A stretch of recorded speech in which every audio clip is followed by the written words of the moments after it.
স্বাধীনতার পর থেকে এই চিকিৎসা ব্যবস্থাকে বাংলাদেশের সকল রাষ্ট্রপ্রধানরা বাংলাদেশের মানুষের চিকিৎসা সেবার জন্য স্বীকৃতি প্রদান করেছে। প্রতিটি সরকার অ্যালোপ্যাথিক চিকিৎসার পাশাপাশি বাংলাদেশের সবার জন্য স্বাস্থ্যসেবা এই স্লোগানকে নিশ্চিত করবার জন্য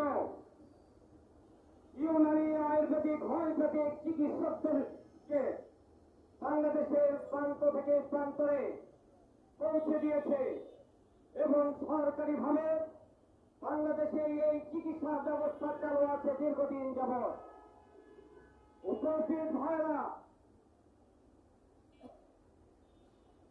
হঠাৎ করে আমরা দেখতে পেলাম বাংলাদেশের উপজেলা স্বাস্থ্য কমপ্লেক্স, জেলা সদর হসপিটাল, মেডিকেল কলেজ এবং government homeopathic medical college, government Unani Ayurvedic medical college, যার শিক্ষা ব্যবস্থা ঢাকা বিশ্ববিদ্যালয়ের আন্ডারে চলমান ছিল এবং চিকিৎসকরা সেবা প্রদান করে যাচ্ছে।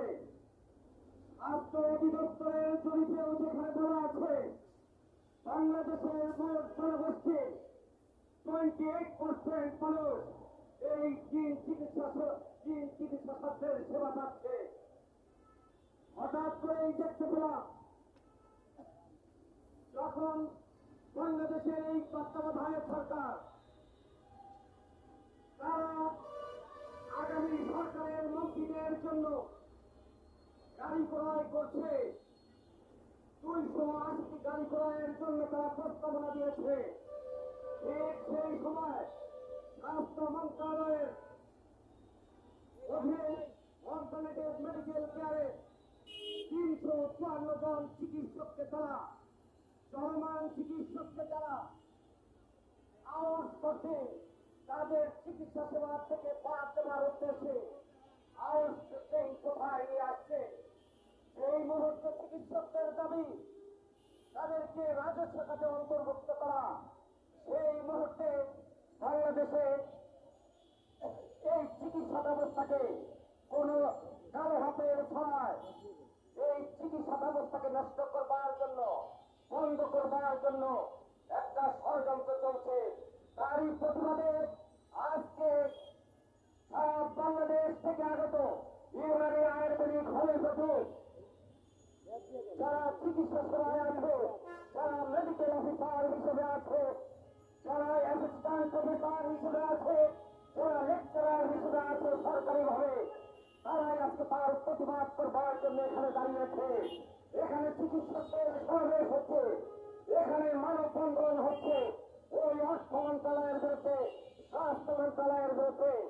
আজকে এই চিকিৎসক সমাবেশ এবং মানববন্ধনের সঞ্চালনা করবেন এএমসি মেডিকেল অফিসার জনাব ডাক্তার আমিনুল বারী কারণ। ইতিমধ্যেই আমাদের মাঝে উপস্থিত হয়েছেন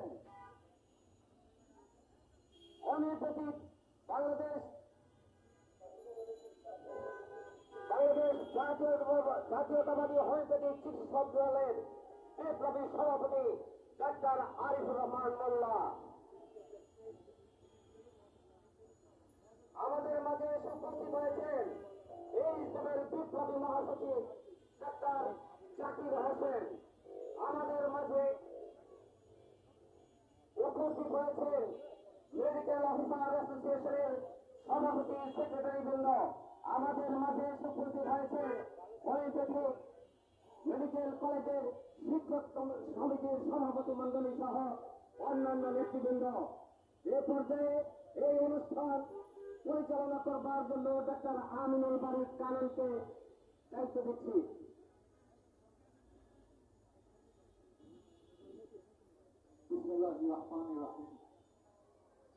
অল্টারনেটিভ মেডিকেল কেয়ার আয়োজিত আজকের এই মানববন্ধন কর্মসূচি সবাইকে স্বাগত জানাচ্ছি।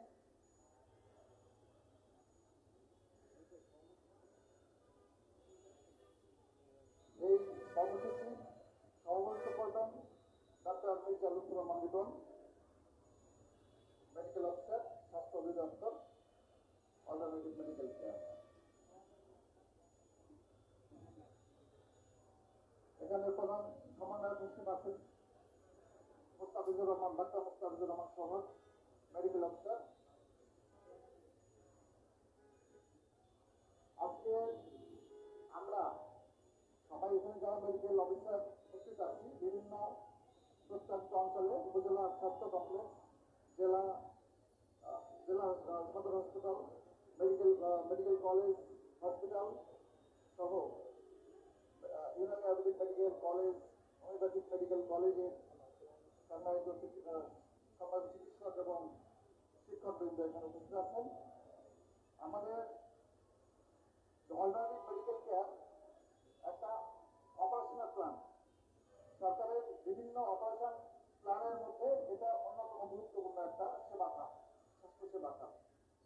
দীর্ঘদিন যাবৎ বাংলাদেশের জনগণের স্বাস্থ্য সেবায় এই এএমসি ডাক্তারবৃন্দ স্বাস্থ্য সেবা দিয়ে আসছে।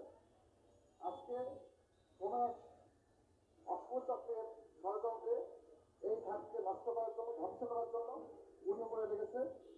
আরই ধারাবাহিকতায় এই এতদিনের কর্মরত চিকিৎসকদের বেতন দেওয়া হচ্ছে না, বিগত 14 মাস বেতন বন্ধ আছে। এই ব্যাপারে এই সরকারের কোনো ভূক্ষেপ নেই। বিগত বাজেটের থেকে এই বাজেটে, এই বছরের বাজেটে প্রায় 501 কোটি টাকা বাজেট বৃদ্ধি করা হয়েছে স্বাস্থ্য খাতে। অর্থাৎ বিগত অর্থ বছরে ছিল 41,407 কোটি টাকা, এখানে এবার সেই বাজেট হলো 41,908 কোটি টাকা। তবে যেক্ষেত্রে সরকারের টাকা নাই করে চিল্লাচ্ছে, সেক্ষেত্রে স্বাস্থ্য খাতে বাজেট বাড়লো অথচ এখানে প্রায় 15টা অপারেশন প্ল্যান যারা স্বাস্থ্য খাতে পরিশ্রম করে আসছে, মানুষের স্বাস্থ্য সেবা নিশ্চিত করে আসছে, তাদেরকে কোনো কারণ ছাড়াই এই 14 মাস বেতন দেওয়া হচ্ছে না এবং এদেরকে বাদ দেওয়ার জন্য আউটসোর্সিং প্রথা চালু করা হচ্ছে। এটা খুবই বৈষম্যপূর্ণ। এই বৈষম্য এই দেশে চলতে পারে না। তো এই প্রতিবাদেই আমাদের এই মানববন্ধন।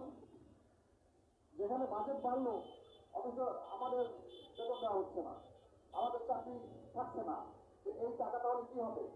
এই বর্ধিত টাকা এটা কোথায় যাবে? সেই জবাব আমরা চাই। তো এই আলোকে এখন বক্তব্য রাখবেন